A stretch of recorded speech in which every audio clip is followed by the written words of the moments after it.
Hello friends, we have discussed three types of curve fitting line and parabola, and the third topic is exponential curve or parabolic curve or logarithmic curve, right?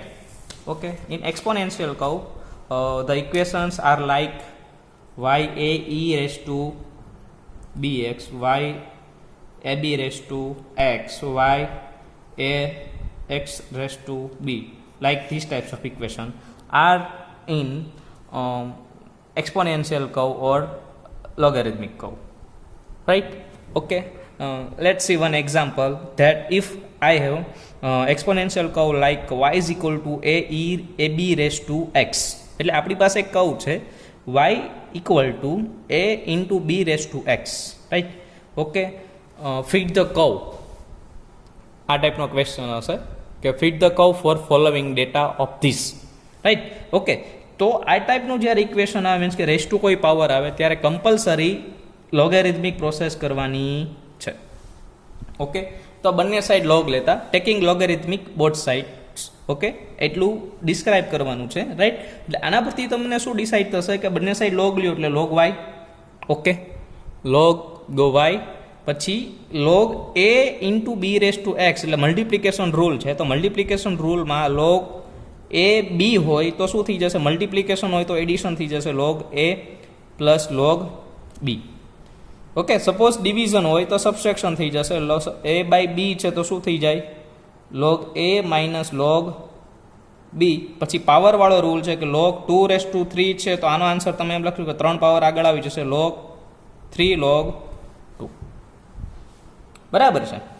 Okay, તો y equal to a b raise to x છે તો બંને side log લઈ લો એટલે log y is equal to log a into b raise to x. તો અહીં multiplication rule apply થશે, રાઈટ?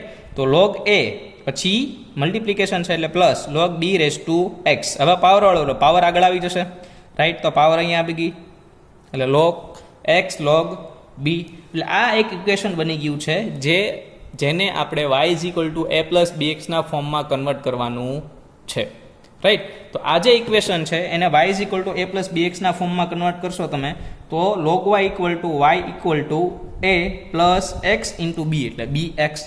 તો y ઇક્વલ ટુ કેપિટલ y એઝ્યુમ કરવાનો છે ઇક્વલ ટુ શું થશે, લોગ y, રાઈટ? પછી એ capital a equal to log a, capital x equal to x there is no change, અને capital b equal to log b. તો એ બધી જ વસ્તુ મેં લખી દીધી કેમ કે આનું કમ્પલસરી કમ્પેરિઝન કરવાનું y is equal to a plus b x, બરાબર છે? તો capital y equal to log y, right? Capital a equal to log a, x equal to no change, and capital b is equal to log b, right? તો આપણને ખબર જ છે કે આપણે બે જ વસ્તુ ફાઇન્ડ કરવાની છે, અહીંયા એ અને બી, એ આપણો આન્સર થશે. ઓકે, એટલે હકીકતમાં આપણે આ વેલ્યુ ફાઇન્ડ કરવાની છે, એ બી, એ બંને વેલ્યુ અહીંયા પુટ કરવાની છે, એ તમારો ફાઇનલ આન્સર થશે, રાઈટ? તો આના માટે કેટલું ફાઇન્ડ કરવું પડે એ તો આપણને ખ્યાલ જ છે. ઓકે, તો આપણે ટેબલ બનાવીએ તો આના પરથી ટેબલ બનાવો, એક્સ વાય પહેલાં લખી દેશો. ઓકે, પછી નવો એક્સ શું છે, ધેર ઇઝ નો ચેન્જ, તો capital x equal to x. નવો વાય શું છે, capital Y equal to log y, તો લોગ વાય ફાઇન્ડ કરવાનું. અહીંયા તમે બે વસ્તુ ફાઇન્ડ કરી શકો, લોગ અથવા એલએન. જો એલએન લ્યો છો તો દરેક વેલ્યુ એલએનની જ લેવાની છે, અને લોગ લ્યો છો તો દરેક વેલ્યુ લોગની જ લેવાની છે. આપણે દરેક વેલ્યુ કઈ લેશું, એલએનની વેલ્યુ ફાઇન્ડ લેવાની છે. ઓકે, તો કેપિટલ એક્સમાં no change, capital Y equal to log y. પછી તો એક્સ સ્ક્વેર, તો આનું સ્ક્વેર કરશો એટલે એક્સ સ્ક્વેર મળી જશે, અને એક્સ વાય એટલે આ બંનેનું મલ્ટિપ્લિકેશન કરો એટલે એક્સ વાય મળી જશે, રાઈટ? એટલે પછી લાઇનનો સમ બની જશે. પણ પહેલાં કમ્પલસરી શું કરવાનું, જ્યારે આ ટાઈપનો સમ આવે ત્યારે પહેલાં બંને સાઈડ લોગ લઈને આ y is equal to a plus b એક્સના ફોર્મમાં કન્વર્ટ કરીને જ તમારે આગળ વધવાનું છે, બરાબર છે? ઓકે, ચાલો એક સમ સોલ્વ કરીએ. ઓકે, ક્વેશ્ચન શું છે, ક્વેશ્ચન પહેલાં રીડ કરી લઈએ કે find the law of form. Okay, એટલે મીન્સ કે કોઈ કર્વનું ફોર્મ ફાઇન્ડ કરો અથવા fit the curve form which is in the form y equal to a b raise to x. આ ફોર્મ છે અને તમને એક્સ અને વાયની વેલ્યુ આપેલી છે. તો આ ટાઈપનો જ્યારે સમ તમારી પાસે આવે છે, right? Okay, when this types of sum is come to you, find the law of the form that y equal to a b raise to x and the value of x and y is given, then what is the first form, that y equal to a b raised to x. Okay, then what is the first step? That take log both sides. Okay, અથવા logarithm both side, બંને side log લઈ લો, right. એટલી process common છે. Okay, તો y equal to a plus a into b raise to x છે, તો બંને સાઈડ લોગ લઈ લો એટલે લોગ y. અહીંયા મલ્ટિપ્લિકેશન રૂલ એપ્લાય થશે, રાઈટ. એટલે log a plus log b raise to x. Okay, તો log y log a x આગળ આવી જશે. ઓકે, તો y is equal to a plus B એક્સમાં કન્વર્ટ કરો તો y equal to log y, a equal to log a, b equal to log b, x equal to x. એટલું મળી ગયું, રાઈટ. હવે નવું જે ઇક્વેશન ફોર્મ છે કયું હશે કે y equal to a plus b x. Okay, આ ફોર્મમાં ઓકે આપણે ઇક્વેશન બનાવવાનું છે. a પ્લસ બી એક્સ પ્રમાણેનું ઇક્વેશન બનાવતા આવડે છે તો પહેલાં સિગ્મા એપ્લાય કરી દો, રાઈટ. આપણો મેઇન ગોલ શું છે? a અને b ફાઇન્ડ કરવાનો મેઇન ગોલ છે, બરાબર છે. ઓકે, તો sigma y equal to n capital A plus b sigma x. Sigma y equal to પહેલાં સિગ્મા ઇમ્પ્લિમેન્ટ કરશો તો sigma y equal to n a plus b sigma x. Okay, then x multiply કરો. અહીંયા શું multiply કરશો? x. તો x multiply કરો તો શું થઈ જશે? X y a sigma x plus b sigma x square, right. હવે તમારે કેટલી વેલ્યુ ફાઇન્ડ કરવાની છે? તો ટેબલ બનાવવાનું થશે. એક્સ વાય પહેલાં લખી દેવાના, પછી capital x equal to x, there is no change. Capital Y equal to log y, table બનાવવાનું છે એમાં, પછી એક્સ વાય અને પછી એક્સ સ્ક્વેર. એટલી વેલ્યુ આપણે જોઈશું, એનું આપણે ટેબલ બનાવવાનું છે નેક્સ્ટમાં, બરાબર. ચાલો જોઈએ. તો પહેલાં કોલમ છે એમાં એક્સ અને વાય લખી દઈશું, રાઈટ. એટલે capital x is equal to x, એટલે ત્યાં કોઈ એક્સ ફરીવાર લખવાની કોઈ જરૂર છે નહીં, એટલે તમે એને સીધો એક્સ કહી શકો, કેમ કે capital x is equal to x છે, રાઈટ.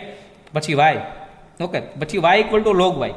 ઓકે, એટલે આપણે બધી જ વેલ્યુ અહીંયા ડિફાઇન કરી દીધી છે, right. Y equal to log y, a equal to log a, b equal to log b. Okay, right. તો અહીંયા તમે વેરીફાઈ કરશો તો પહેલાં એક્સ અને વાય તમે એન્ટર કરી દીધી છે. ઓકે, પછી શું જોઈએ છે? Capital x equal to x, એટલે there is no change, then એક્સની વેલ્યુ જે છે આવી જશે, બરાબર. આ તમારું બની જશે સિગ્મા એક્સ. પછી capital Y equal to log Y, એટલે વાય છે એનું લોગ, એટલે ln લઈ લો. ln 0, ln 1.2, ln 1.8, ln 2.5, ln 3.6, ln 4.7, ln 6.6, ln 9.1. એટલે દરેકનું એડિશન કરશો એટલે આ તમને મળશે સિગ્મા કેપિટલ વાય, રાઈટ.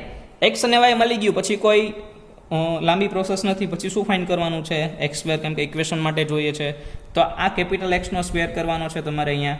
1 નો square 1, 2 square 4, 3 square 9, 4 square 16, 5 square 25, 6 square 36, 7 49, 8 64. Then multiplication of capital X and capital Y, it gives XY. Okay, then multiplication of these give XY. Okay, તો આનું મલ્ટિપ્લિકેશન કરી દો તમે. 2 into this, 3 into this, 4 into this, okay, 5 into this. Okay, એવી રીતે total multiplication કરો એટલે તમને કેપિટલ એક્સ વાય મળી જશે. એટલી વેલ્યુ તમને મળી ગઈ. એ તમારે ઇક્વેશન જે આપણી પાસે હતું, બરાબર, આ જે ઇક્વેશન હતું આપણી પાસે, આમાં વેલ્યુ મૂકવાની છે, રાઈટ. કે આમાં દરેક વેલ્યુ તમારે પુટ કરવાની છે, બરાબર છે. ઓકે, ચાલો તો આપણે સોલ્વ કરીએ. તો અહીંયા ફરીવાર મેં ઇક્વેશન લખી દીધું છે તમને સમજાય એ માટે, રાઈટ. કે capital sigma Y is equal to N A, N મલ્ટિપ્લિકેશનમાં છે, બી સિગ્મા એક્સ. ઓકે, આ દરેક વેલ્યુ આમાં પુટ કરીશ જે આપણી પાસે ઓલરેડી અવેલેબલ હતી. ઓકે, વેલ્યુ મેં પુટ કરી દીધી છે. હવે આને તમે સોલ્વ કરશો કેલ્સી ઓર ડાયરેક્ટલી તો તમને મળી જશે એ ઇક્વલ ટુ કેપિટલ એ અને કેપિટલ બી મળી ગયું, બરાબર છે. એ બે વેલ્યુ તમને ઓલરેડી ફાઇન્ડ થઈ ગઈ છે. હવે તમારે શું કરવાનું છે કે તમને તો સ્મોલ એ જોઈએ છે, તો એ ઇઝ ઇક્વલ ટુ લોગ એ છે. તો જ્યારે તમારે એ ઇઝ ઇક્વલ ટુ લોગ એ છે, આ વેલ્યુ તમારી પાસે છે, બરાબર છે. ઓકે, તો તમારે એ ફાઇન્ડ કરવો છે, તો એનું શું કરી નાખવાનું? Anti log of A means કે શિફ્ટ પ્લસ ln કરશો એટલે તમને સ્મોલ એ મળી જશે, બરાબર છે. કેમ કે log A is equal two this છે, એને સબ્જેક્ટ બનાવો એટલે એન્ટી લોગ મળશે આનો. આ માઇનસ નથી, બરાબર. એન્ટી લોગ ઓફ -38.23 એટલે તમને મળી જશે આ વેલ્યુ. એવી જ રીતે બીની વેલ્યુ ફાઇન્ડ કરી નાખશો તમે. B is equal to log b, then if I want to find small b, then anti-log of capital B, then shift plus log n plus log n ln this value. Okay, then it will give small b. Okay, then what is my form? Y is equal to ab raised to x. Then put value of a and b, and this is your final answer. A and b, then this is your final answer. Right? Okay. હવે next સમ આપણે એક verify કરી લઈએ, right, કે બીજું form છે, most important form છે mid માટે, જીટીયુ માટે કે કોઈ બી યુનિવર્સિટી માટે, જે ઓલવેઝ 7 માર્ક્સમાં પૂછાય જ. જો આ કવ ફિટિંગ ચેપ્ટર હશે તો આ ક્વેશ્ચન હશે જ તે, રાઈટ. નેક્સ્ટ સમ છે fit the curve means this is one type of curve fitting sum that the form is y equal to ae raised to bx. This is my form, right? So what is my form? Y is equal to ae raised to bx. Okay, then taking logarithm both side, એટલે બંને side log લેવાનું છે તમારે, right. Okay, તો બંને side log લઈ લો પહેલા. તો log y is equal to log ae raised to bx. Ready? Okay, હવે multiplication rule, log a plus log e raise to bx, e base e 1 થઈ જશે, એટલે bx એઝ ઇટ ઇઝ આવી જશે. ખાસ યાદ રાખજો, બરાબર છે? ઓકે, તો આ કમ્પેરિઝન કરશો તો y is equal to log y, a is equal to log a, b is equal to b, x is equal to x. There is no change. Oh because there is only two change, y is equal to log y and a is equal to log a. બરાબર છે? Okay, બે જ change છે. Ready? તો y is equal to a plus bx, જે આપણે formula add કરવાની છે, બરાબર. y is equal to a plus bx તમે એડ કરો છો. હવે એ y is equal to a plus bxમાં a અને b છે એટલે બે ઇક્વેશન બને છે. એ બે ઇક્વેશનમાં sigma y is equal to a અને b sigma x, and then multiplication. Okay, first implement sigma, right.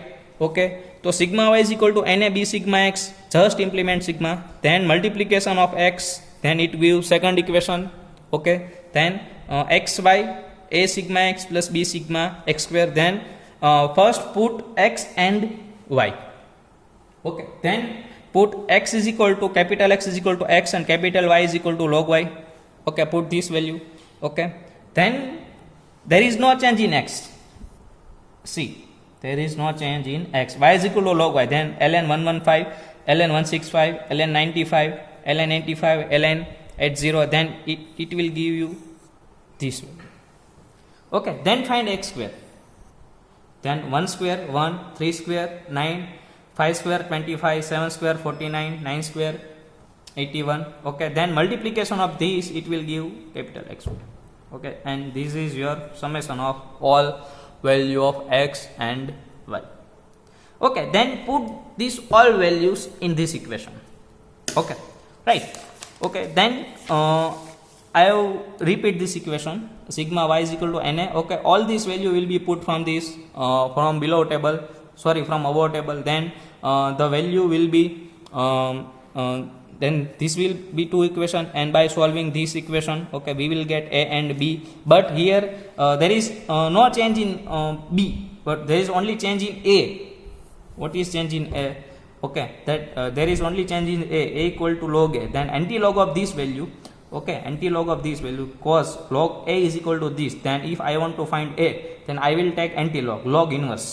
It means anti-log. Okay, anti-log of this value will give this. Okay, then a, and there is no change in b, cos b equal to b.